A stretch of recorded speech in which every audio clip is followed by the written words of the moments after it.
The restaurant was too bright, too crowded, too everything.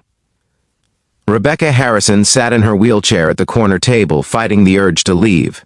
At 34, the CEO of Harrison Technologies had built an empire from her father's failing software company. She'd been unstoppable. That was before the car accident 2 years ago left her paralyzed from the waist down.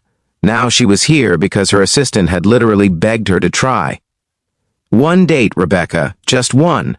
You've been hiding in that office for 2 years. The dating app had matched her with someone named Jake, an accountant, supposedly. Safe, boring, exactly what she needed to get everyone off her back. When the man walked in wearing grease-stained work pants and a faded jacket, Rebecca assumed he was lost.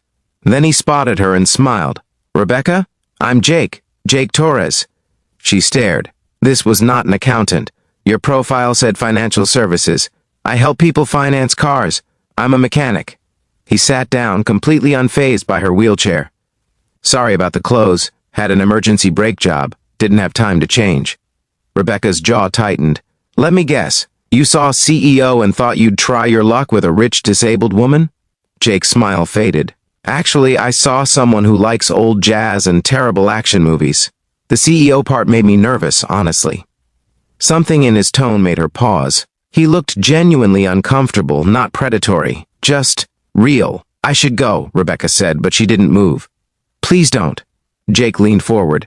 "Look, I know I'm not what you expected, but I cleaned up as much as I could in a gas station bathroom, drove 40 minutes to get here, and I really want to know if someone else actually thinks the Die Hard sequels are underrated."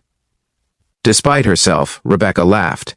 It came out rusty, like she'd forgotten how. "They're terrible. They're spectacular." Jake grinned. "Come on, one dinner. If it's awful, you can leave and tell your assistant you tried." Dinner wasn't awful. Jake didn't stare at her wheelchair or ask invasive questions about her accident.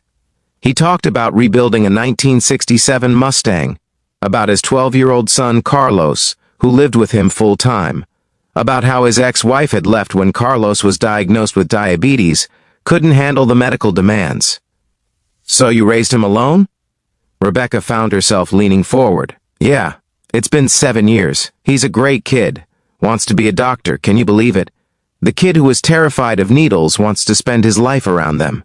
Rebecca saw something in Jake's eyes she recognized. The exhaustion of being responsible for everything. The fear of not being enough. The determination to keep going anyway. "The accident," she heard herself say. "Everyone treats me different now, like I'm broken, fragile. They see the wheelchair before they see me." Jake met her eyes. "I see someone who's still running a company from that chair. Someone who showed up tonight even though she clearly didn't want to. That's not fragile." Something shifted in Rebecca's chest. When was the last time someone had seen her strength instead of her limitations? They talked through dessert. Jake told her about teaching Carlos to change oil, about the satisfaction of fixing something broken and making it run again. Rebecca talked about coding, about building systems that solved problems, about missing the work she used to love before it became just a way to avoid living. "Why did you stop?" Jake asked. "Stop what?" "Loving it. The work. You talk about it like it's past tense." Rebecca's throat tightened. "After the accident, everything became about proving I could still do it.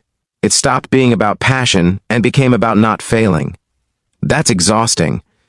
Jake nodded slowly. "Carlos had a rough patch after his diagnosis. Angry all the time. I took him to the shop one day, handed him a wrench, and told him to help me rebuild an engine. He asked why. I said because sometimes you need to remember you can still build things, not just survive things." Rebecca felt tears prick her eyes. "Did it work?" "He's applying to pre-med programs, you tell me." When dinner ended, Jake walked her to her adaptive van. He didn't try to help unless she asked, didn't hover, didn't treat her like she was made of glass. "I'd like to see you again," he said, "if you're interested." Rebecca surprised herself. "I am." Over the next months, they built something real. Jake brought Carlos to meet her. The boy was shy at first, then opened up over discussions about medical technology. Rebecca found herself funding a scholarship program for kids with chronic illnesses pursuing STEM careers. Carlos was the first recipient. Jake never pitied her. When she struggled with something, he'd wait, let her figure it out, then celebrate when she did. When she had bad days, missing the things she used to do, he listened without trying to fix it. "I don't need you to make it better," she told him once. "I just need you to understand it's hard." "I know," he said simply. Some days with Carlos are still hard. Checking his blood sugar, managing his diet, worrying about complications. But hard doesn't mean not worth it. A year after that first date, Rebecca launched a new division at Harrison Technologies, adaptive technology for people with disabilities. Real solutions, not just token efforts. Jake consulted, bringing perspective from working with clients who had different physical needs. The board was skeptical. Rebecca didn't care. For the first time since the accident, she felt like herself again. Not despite the wheelchair, but inclusive of it. Building something that mattered. Jake proposed in his garage, grease on his hands, surrounded by the Mustang they'd been restoring together. "I love you," he said simply. "Not because you're a CEO or because you're strong or because you're anything other than exactly who you are. You make me laugh. You make me think. You make me want to. Be better. Will you marry me?" Rebecca looked at this man who'd walked into a blind date in work clothes and somehow seen past everything everyone else couldn't see past. Who'd never treated her disability as either her defining feature or something to ignore. Who'd simply loved her. "Yes," she said, "but you're cleaning up before the wedding." Jake laughed, and Rebecca realized she couldn't remember the last day she hadn't smiled. This mechanic who was supposed to be the wrong match had turned out to be exactly right. Sometimes the best things come in unexpected packages. Sometimes the people who see us most clearly are the ones who don't care about titles or appearances.